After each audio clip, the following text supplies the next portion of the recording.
موضوع منتخب کیا ہے وہ ہے اسلام میں ادب کا مقام۔ اس حوالے سے چند معروضات بندہ نچیز مختصر ٹائم میں آپ کے سامنے پیش کرے گا۔ دعا فرمائیں کہ خالق کائنات مجھے قرآن و سنت کی روشنی میں حق اور سچ بیان کرنے کی توفیق عطا فرمائے۔ حضرات محترم، اللہ رب العزت قرآن مجید اور فرقان حمید کے اندر ارشاد فرماتا ہے وَمَن يُعَظِّمْ شَعَائِرَ اللَّهِ فَإِنَّهَا مِن تَقْوَى الْقُلُوبِ، کہ وہ شخص کہ جس نے شعائر اللہ جو ہیں، اللہ کی جو نشانیاں ہیں،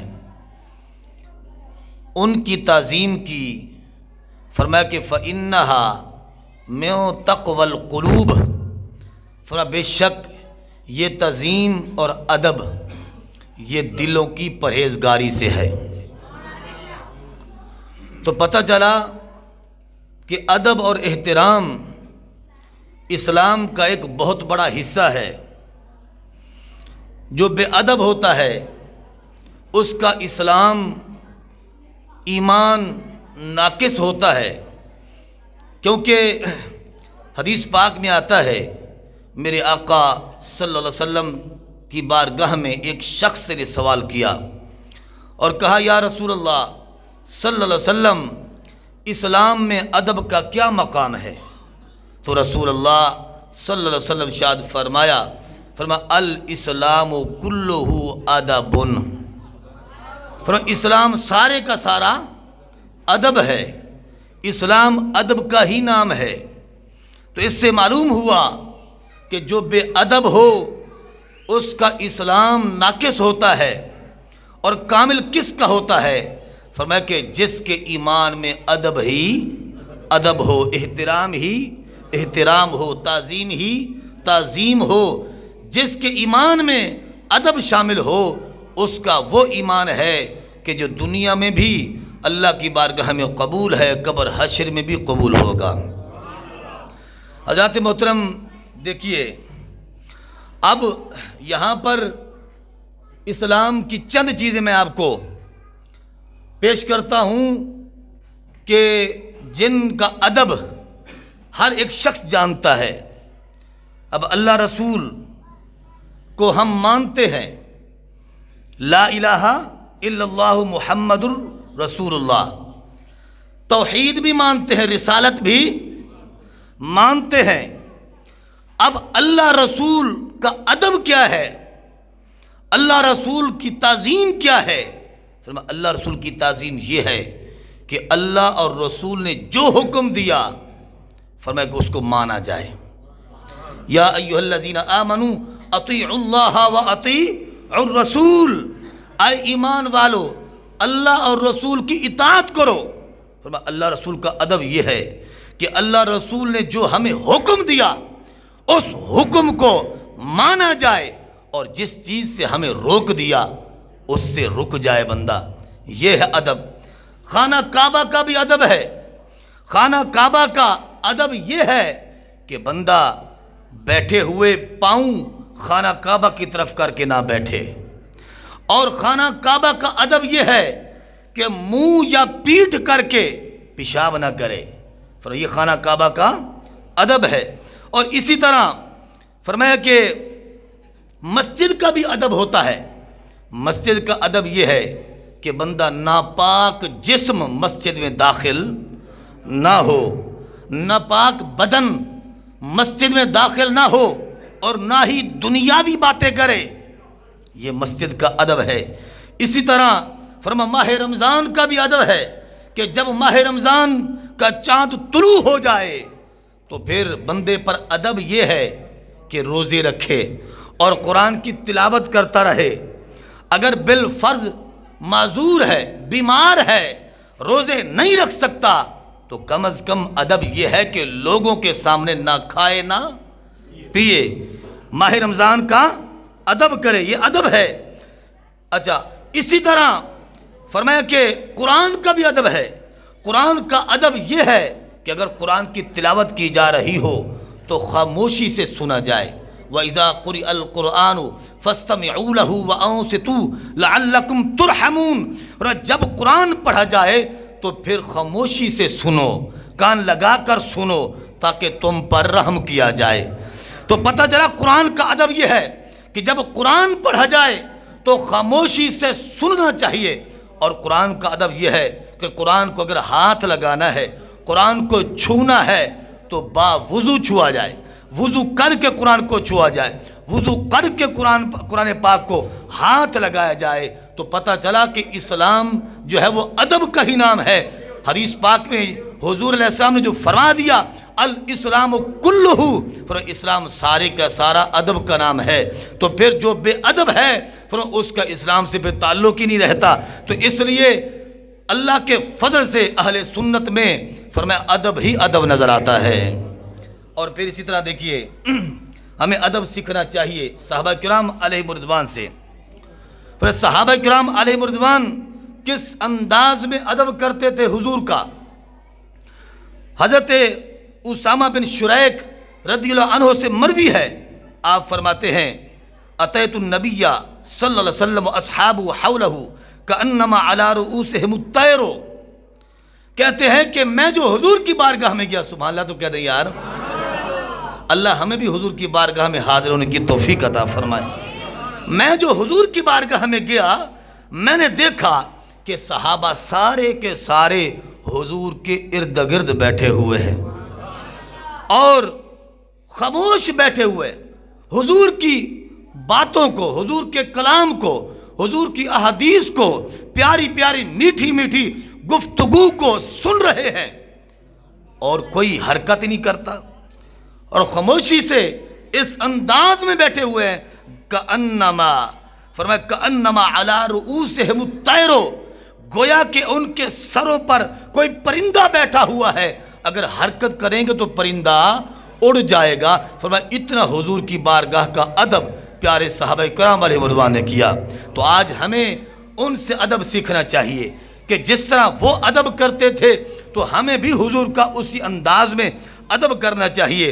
اور پھر آپ دیکھیں حضرت صدیق اکبر، سبحان اللہ تو کہہ دیں یار، حضرت صدیق اکبر رضی اللہ عنہ خلیفہ اول، یار غار مصطفیٰ، یار مزار مصطفیٰ، فرمایا کہ آپ کے بارے میں آتا ہے کہ ایک مرتبہ آپ نماز پڑھا رہے تھے، اللہ کے نبی علیہ السلام نماز کے دوران جلوہ گر ہو گئے۔ حضور جو تشریف لے کے آتے ہیں تو پیارے آقا علیہ السلام کی خوشبو آئی آپ کو، اور حضور علیہ السلام کے انوار و تجلیات سے پتہ چل گیا۔ یعنی مختلف اس کی وضاحتیں ہیں، بعض محدثین یہ لکھتے ہیں کہ آپ تو نماز پڑھائے، چہرہ پاک صدیق پاک رضی اللہ عنہ کا آگے تھا اور حضور پیچھے کے دروازے کی طرف سے جلوہ گر ہوتے ہیں، تو ان کو کیسے معلوم ہوا کہ حضور ہماری جماعت میں تشریف لے کے آگئے ہیں؟ تو بعض محدثین کہتے ہیں کہ ان کو حضور کی خوشبو آ گئی تھی، اور بعض محدثین کہتے ہیں کہ حضور کے انوار و تجلیات دیواروں پر پڑ رہے تھے، تو جس سے معلوم ہو گیا کہ ہماری جماعت میں حضور جلوہ گر ہو گئے ہیں، تو آپ نے پیچھے مصلی چھوڑ کر پیچھے ہونا شروع کر دیا۔ حضور نے اشارہ بھی کیا، حکم بھی دیا، مگر پھر بھی آپ صف میں آ گئے۔ اللہ کے نبی علیہ السلام نے نماز پڑھائی، نماز پڑھانے کے بعد سلام پھیرنے کے بعد حضور نے اپنے پیارے یار کو کیا فرمایا؟ فرمایا کہ اے میرے پیارے صدیق اکبر رضی اللہ عنہ، کس چیز نے آپ کو روکا تھا کہ آپ مصلی چھوڑ کر پیچھے آ گئے؟ حالانکہ میں نے حکم بھی کیا۔ تو پھر قربان جاؤں عظمت صدیق اکبر رضی اللہ عنہ پر ایسے نہیں ان کو مقام ملا، ان کا ادب تو دیکھیں۔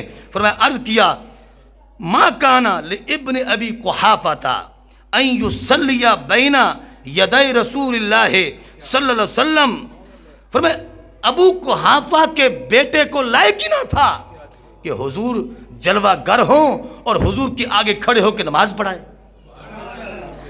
سمجھے کہ نہیں؟ یہ ادب ہے۔ اور پھر اس ادب کا جو صلہ ملا، وہ صلہ کیا ملا؟ فرمایا کہ قبر حشر میں اور پھر قیامت والے دن تو ملے گا ہی ملے گا۔ دنیا میں اس ادب کا صلہ یہ ملا کہ حضور کے ظہری وصال کے بعد آپ ہی حضور کے خلیفہ بنے، اور پھر بعد از وصال حضور کے پہلو محبوب علیہ السلام میں مدفون ہوئے۔ یعنی یار غار تو تھے ہی، یار مزار بھی بن گئے. یار غار تو تھے ہی، یار مزار بھی بن گئے. اور یہ صرف ادب کی وجہ سے ملا، اور یہ مقام ایسے نہیں ملتا، ادب سے ہی ملتا ہے. اور پھر آپ دیکھیں حضرت انس رضی اللہ عنہ، آپ کے بارے میں آتا ہے، آپ روایت کرتے ہیں، آپ فرماتے ہیں میں نے دیکھا حجام جو ہے وہ حضور علیہ السلام کے بال مبارک کاٹ رہا تھا. سبحان اللہ تو کیا دیا، وہ حجام بھی خوش نصیب جو حضور کے بال مبارک کاٹ رہا ہے حضور کے حکم سے. آج کوئی حجام اس کے پاس پیر آ جائے تو وہ بڑا خوش ہو جاتا ہے، کوئی عالم دین آ جائے تو وہ خوش ہو جاتا ہے کہ میرے پاس فلاں امام صاحب میرے پاس ہی آتے ہیں، وہ لوگوں کو بتاتا ہے، خوش ہوتا ہے کہ پیر صاحب میرے پاس آتے ہیں، امام صاحب میرے پاس آتے ہیں. تو وہ کتنا خوش نصیب ہے حجام کہ جو حضور کے بال مبارک بنا رہا ہے. اور صحابہ کا انداز کیا تھا، صحابہ حضور کے ارد گرد کھڑے تھے اور وہ بالوں مبارک کو کاٹتا تھا اور صحابہ نیچے ہاتھ کرتے تھے. اور یہ ادب کیوں وہ کر رہے تھے؟ یعنی صحابہ کا ادب یہ تھا، صحابہ یہ پسند ہی نہیں کرتے تھے کہ حضور کا کوئی بال مبارک زمین پر جائے، ہمارے ہاتھوں میں آئے. وہ برکت حاصل کرتے، گھروں میں رکھتے تھے حضور کے بال مبارک. تو پتہ چلا کہ جو صحابہ اکرام علیہ رضوان حضور کے بال مبارک سے اتنا پیار کرتے ہیں تو حضور کی ذات سے کتنا پیار کرتے ہوں گے. اللہ اکبر کبیرہ. اور پھر حضرت امام مالک رحمۃ اللہ علیہ کا ادب دیکھیں، آپ کے بارے میں آتے 40 سال محدث رہے.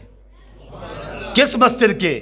عام مسجد کے نہیں، مسجد نبوی شریف کے، جو رسول اللہ صلی اللہ علیہ وسلم کی مسجد ہے، مسجد نبوی شریف.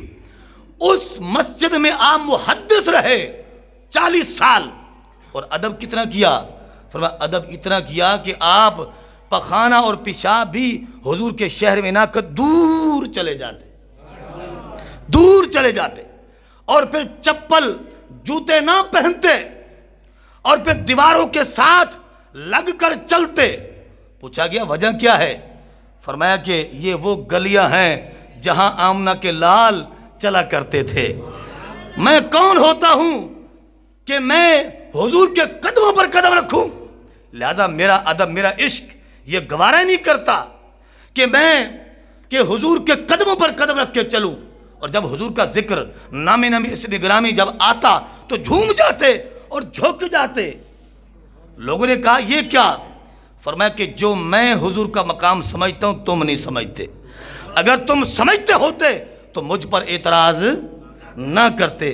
یہ ان کا ادب تھا، یہ ان کا احترام تھا. آج ہمیں بھی اپنے بزرگوں سے ادب اور احترام سیکھنا چاہیے. اور پھر جنہوں نے ادب کیا، فرمایا کہ اللہ نے ان پر کیسے کرم کیا. اس امت کی تو بڑی شان ہے، اس امت کی، یعنی کہ وہ نبی علیہ السلام کے جن کا امتی بننے کے لیے انبیاء خواہش ظاہر کرتے گئے، یا اللہ ہمیں نبی نہ بناتا، نبی آخر الزمان کا امتی بنا دیتا. ہم اس نبی کی امت ہیں. ہمارے سینے میں جو ایمان موجود ہے مکہ شریف کا، مدینہ شریف کا، اس ایمان کی بڑی قدر ہے، بڑی ویلیو ہے. ہم ادب کریں گے تو ہمیں تو 4 چاند لگ جائیں گے. اور جنہوں نے ادب کیا اس امت میں، فرمایا کہ وہ ہیرو بن گئے، وہ ہیرو بن گئے. اور جو گستاخ ہوئے وہ زیرو بن گئے. اور پھر پہلی امتوں میں بھی، بنی اسرائیل میں بھی، اگر کسی نے ادب کیا حضور کا، حالانکہ حضور نے ظاہری طور پر اعلان نبوت نہیں فرمایا، حضور جلوہ گر دنیا میں ظاہری طور پر نہ ہوئے تھے، مگر ان امتوں میں بھی کسی نے بھی اگر حضور کا ادب کیا، حضور کے نام کا ادب کیا، اللہ نے اس بندے کو بھی نواز دیا. اللہ اکبر، یا رسول اللہ، یا علی، زندہ باد، زندہ باد، زندہ باد. حضرت محترم بنی اسرائیل کا ایک بندہ حلیت الاولیاء کے اندر موجود ہے. فرمایا کہ اس نے 200 سال گناہ کیے. کتنے؟ 200 سال. فاسق تھا، فاجر تھا، لوگ اس سے تنگ تھے، ظالم تھا، ظلم کرتا تھا، فسق و فجور کا یوں سمجھے مجسمہ تھا. مگر جب وہ مر گیا تو اللہ نے حضرت موسیٰ علیہ السلام کو وحی بھیجی. سبحان اللہ تو کیا دے یار, اتنے سبحان اللہ کہنا بڑا مشکل ہے, ذرا بلند آواز سے کہہ سبحان اللہ. ماشاءاللہ بڑی شان ہے آپ کی, مگر حضور سے بڑھ کر کسی کی شان نہیں. جو حضور کی شان پر بولتا ہے اسی کی شان قائم رہتی ہے. ذرا بلند آواز سے کہتے سبحان اللہ. بنی اسرائیل کا بندہ 200 سال کا گنہگار مر گیا, لوگوں نے نشان عبرت بنانے کے لیے اس کو روڑی پر پھینک دیا. وہ پڑا ہوا ہے جس سے جانور ہم پھینک دیتے ہیں, وہ پڑا ہوا ہے. اللہ نے حضرت موسیٰ علیہ السلام کو وحی کی, فرمایا اے میرے پاک موسیٰ علیہ السلام, میرا ایک دوست ہے فلاں جگہ روڑی پر پڑا ہوا ہے, ذرا جاؤ نا, جا کے اس کو اٹھائیں اور اس کو غسل دیں, کفن دفن کا انتظام کریں. جب آپ پہنچتے ہیں تو بنی اسرائیل والے جو تھے انہوں نے دیکھا کہ اللہ کا نبی حضرت موسیٰ علیہ السلام جلوہ گر ہو گیا ہے اور آپ اس بندے کو اٹھا رہے ہیں. اس کے غسل کفن دفن کے انتظام کے لوگ جمع ہو گئے. لوگوں نے کہا حضور یہ تو بڑا ظالم فاسد فاجر تھا, ظالم تھا, یہ بڑا گنہگار تھا. عرض کیا مولا بندے کیا کہہ رہے ہیں اور تو کیا فرما رہا ہے؟ اللہ نے فرمایا بندے ٹھیک کہہ رہے ہیں, میں بھی ٹھیک کہہ رہا ہوں. بندوں نے اس کا ظلم و ستم دیکھا ہے, جو میں نے دیکھا ہے بندوں نے نہیں دیکھا. اس بندے کا انداز یہ تھا جب بھی یہ تورات کھولتا تھا وَنَاظَرَ اسم محمد صلی اللہ علیہ وسلم, کہ جس وقت میرے نبی آخر الزمان کا نام اسم گرامی فرمایا آتا تھا تو یہ حضور کے نام کو دیکھ کر کیا کرتا تھا؟ قبلہ, چوم لیتا تھا. وَوَضَعَ فرمایا یدہ علی عینیہ, فرمایا اپنے ہاتھوں کو آنکھوں یعنی انگوٹھوں کو آنکھوں پر رکھتا تھا اور پھر اس کے بعد کیا کرتا تھا؟ فرمایا کہ وصلی علیہ, میرے نبی علیہ السلام پر درود و سلام پڑھتا تھا. فشکرت ذالک, اور مجھے اس بندے کی یہ ادا پسند آ گئی. فرمایا فغفرت ذنوبہ, میں نے اس کے سارے گناہوں کو معاف فرما دیا ہے. اے میرے موسیٰ علیہ السلام, یہاں تک نہیں کہ صرف اس کے گناہوں کو معاف کیا ہے, نہیں, میں نے تو اس کو جنت میں یہ مقام دیا ہے. زوجتہ 70 حورا, میں نے 70 حوروں سے اس کی شادی بھی کر دی ہے. 70 حوروں سے اس کی شادی بھی نکاح بھی کر دیا ہے. تو پتہ چلا کہ جس نے بھی حضور کے نام اسم گرامی کا ادب کیا وہ دین و دنیا میں کامیاب ہو گیا. اور پھر یہ جو ابھی خبر چلی ہوئی ہے کہ کسی ملک کے اندر, کیڑا ملک ہے جی جن گستاخی قرآن پاک کی کی گئی ہے, ہاں جی, سویڈن. تو وہ جو ملک ہے اس کے اندر قرآن کریم کی بے حرمتی کی گئی. میں کہتا ہوں اسلام میں نرمی ہے, اسلام میں نرمی ہے. اگر کوئی کافر ہے اسلام پھر بھی اسے زمین پر رہنے کی اجازت دیتا ہے, وہ ذمی ہو جائے یا ان کا اپنا ملک ہے کوئی بات نہیں. مگر جب یعنی کوئی گستاخ ہو جائے, چاہے وہ اپنا ہو چاہے بیگانہ ہو, پھر اسلام اس کو زمین پر رہنے کی اجازت. جس نے قرآن کی بے ادبی کی ہے, اللہ دیکھتا ہے کہ میرے بندوں میں کتنی غیرت ہے, اللہ دیکھتا ہے کہ میرے بندوں میں کتنا ایمان کامل ہے. یہ نہیں کہ معاذاللہ اللہ جو ہے وہ اس بندے سے بدلہ لینے پر قادر نہیں, ہرگز ایسی بات نہیں. اللہ اپنے بندوں کو آزماتا ہے کہ میرے بندے دین کے ساتھ کتنے مخلص ہیں, جن کو میں نے اقتدار دیا, جن کو میں نے عزت دی, جن کو میں نے شہرت دی, وہ ان کے اندر کتنی غیرت اسلام کی. مگر اگر بندے حکمران, پوری دنیا کے حکمران کی بات کر رہا ہوں جو مسلمان ہیں, اگر گنگے بہرے ہو جائیں تو اللہ خود قادر مطلق ہے, پھر وہ گستاخوں کو چھوڑتا نہیں ہے. مگر ہم پر فرض ہے, قرض ہے, آواز بلند کرنی چاہیے, آواز بلند کرنی چاہیے, جہاں تک ہو سکے کردار ادا کرنا چاہیے.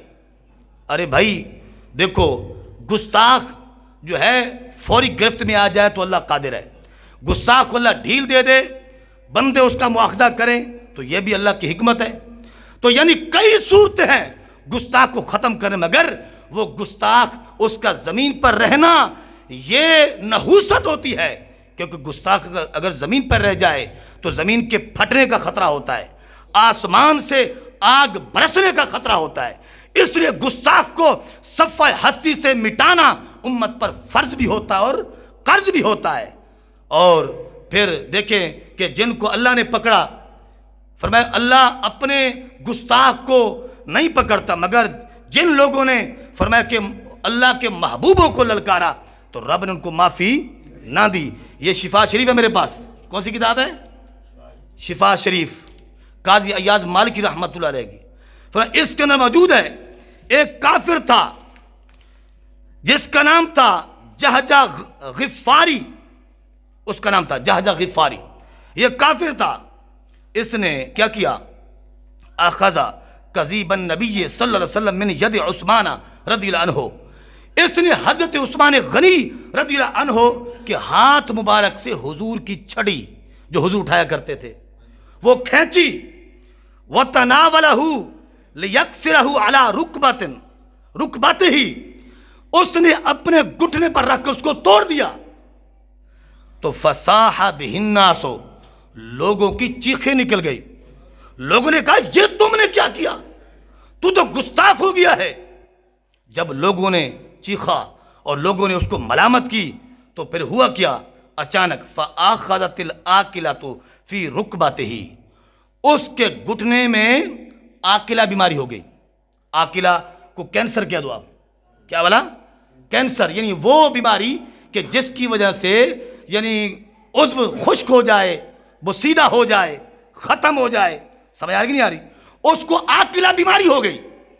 آکلہ بیماری ہوئی تو پھر کیا ہوا؟ بڑا علاج کیا، یعنی حکیموں نے، طبیبوں نے، مگر وہ ٹھیک نہ ہوا تو فَقُطِعَهَا، اس کے گھٹنے کو، اس کی ٹانگ کو کاٹ دیا گیا۔ سمجھے کہ فَقُطِعَهَا، اس کی ٹانگ کو کاٹ دیا گیا، اور وَمَاتَ قَبْلَ الْحَوْلِ، 1 سال سے پہلے وہ گستاخ مر گیا۔ سمجھے کہ نہیں آئی؟ تو یہ رب کی پکڑ میں آیا کہ نہ آیا گستاخ؟ آیا نا؟ یعنی اللہ قادر ہے، مگر اللہ دیکھنا چاہتا ہے کہ جن کو میں نے عزت دی ہے، شہرت دی، وہ کیا کردار ادا کرتے ہیں۔ لہٰذا ہم جس ملک میں سویڈن بتا رہے ہیں نا، تو اس میں جس بندے نے گستاخی کی ہے، ہم اس کی اور اس ملک کے حکمران کی مذمت کی، کیا مذمت کرتے؟ ہاتھ کھڑا ہو کے بتا دیں۔ جس نے بھی قرآن کی توہین کی ہے، جو اس کے سہولت کار ہیں اور جو اس ملک کے حکمران ہیں، ہم سب کی مذمت کرتے ہیں، بیکار کرتے ہیں، اور حکومت وقت سے یہ مطالبہ کرتے ہیں کہ اس سلسلہ میں اچھے اقدامات کرے تاکہ کسی گستاخ کو، کافر کو پھر موقع نہ ملے۔ کیوں؟ اس وجہ سے ہم قرآن اور صاحب قرآن دونوں کی ناموس کے رکھوالے ہیں۔ جب تک مسلمان ایک بھی زندہ رہا، ان گستاخوں کا مواخذہ کرتا رہے گا، اور حضور کی عزت اور حضور کے قرآن کی اور حضور کی احادیث کی، فرمایا کہ اسلام کی ہر فرمایا کہ جو چیز ہے اسلام کی شاعر اللہ ہے، ہر چیز کی ناموس پر پہرا دینا امت پر فرض اور قرض ہے۔ انشاءاللہ یہ فریضہ ہم قیامت تک دیتے رہیں گے۔ اللہ تعالی ہمیں عمل کی توفیق عطا فرمائے۔ وما علینا الا البلاغ المبین۔ ایک منٹ